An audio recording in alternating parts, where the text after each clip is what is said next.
Surf, a minigame that spawned from Counter-Strike, has gained enough traction to be considered a game in its own right. And, whether you have played it or not, you can't deny its visual appeal. Surfers from all across the globe are enjoying surf for different reasons. Some surf to relax, some love their community, and some work to surf fast. Now, you may have already come across surf. Maybe you were introduced to it by somebody you know. Maybe your favourite streamer gave it a go.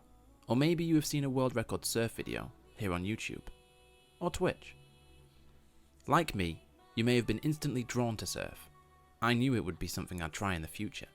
However, when I did finally buy Counter-Strike to give it a go, I was instantly met with the realisation that I had no clue what I was doing.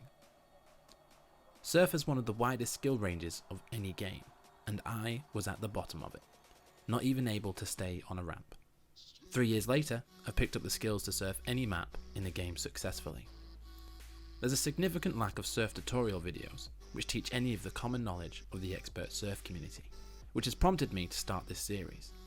My goal is to create tutorials that cover every technique expert surfers possess, but being video number 1, we must start with the basics.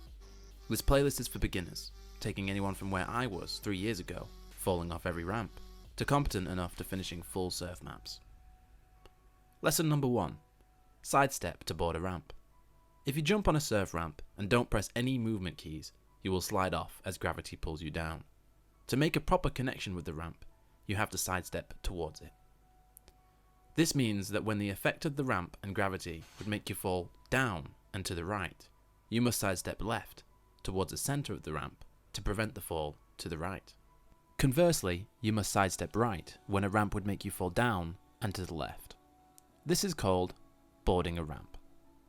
Warning: pressing W while on a ramp will upset the equilibrium created and will cause you to slide off the ramp.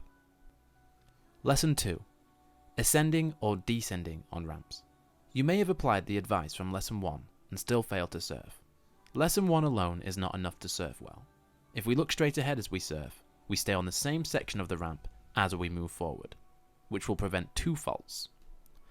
Fault number 1 is when you board looking towards the centre of the ramp, which will prevent you from gaining speed. Fault 2 is when you fall off the ramp as you are looking away from the centre of the ramp. This is because looking towards the centre of the ramp will cause you to travel towards it and thus up the ramp, and looking away from the centre will cause you to travel away from it and thus down the ramp. Lesson 3. Flicking. If we want to make a jump or an air, we have to ascend quickly to throw us into the air. For beginners, this is most often done by flicking towards the centre of the ramp, just like ascending in Lesson 2. When we get to the end of the ramp, we turn our view towards the centre to start an ascent, and thus, a jump.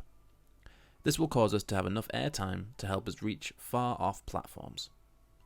Warning: surf punishes jerky mouse movements, so as much as flicking helps to gain air for beginners, the more aggressive a flick, the more speed you will lose. A longer jump is created by smoothly pulling your mouse or view towards the centre of the ramp. A critical keystone to surfing well is be smooth. Lesson 4. Air Strafing. The Source engine has a unique function where you can change direction mid-air at will. Because of this, we are free to navigate anywhere we please while surfing, so long as we have enough speed to create airtime. To change direction, we must sidestep towards the direction we want to go, and turn the mouse or view in that same direction. So, if we want to turn left in the air, we have to press A. To turn right, we have to press D. There are a lot of warnings with this one. Remember that surf punishes jerky mouse movements, so again, be smooth. Another thing that you must do is ensure that you only press the correct key when changing directions. Pressing the incorrect key has many negative consequences, often slashing your speed by a significant fraction.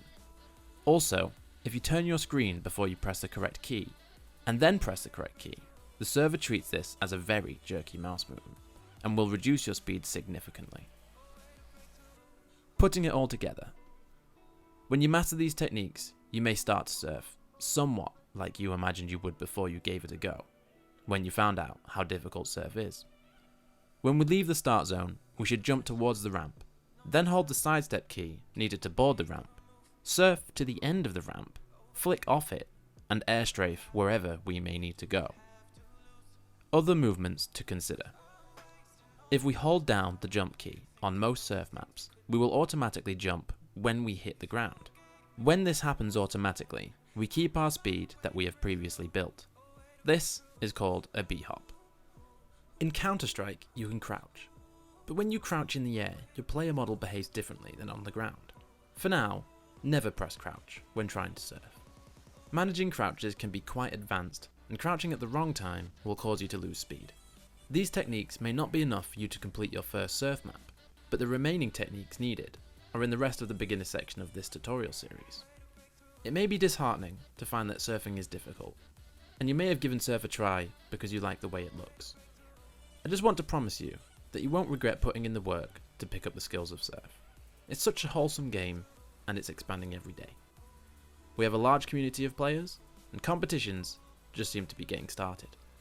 Besides that, we may have the largest maps of any game, and mappers have put in amazing work to bring these to life. At the time of making this video, there are 580 competitive surf maps, recognised by the organising body, KSF. Once you can execute everything in this video, move on to part 2 of this series to progress your surf journey. I hope this series helps you to enjoy surf as much as I already have, or more. Thank you for watching this video.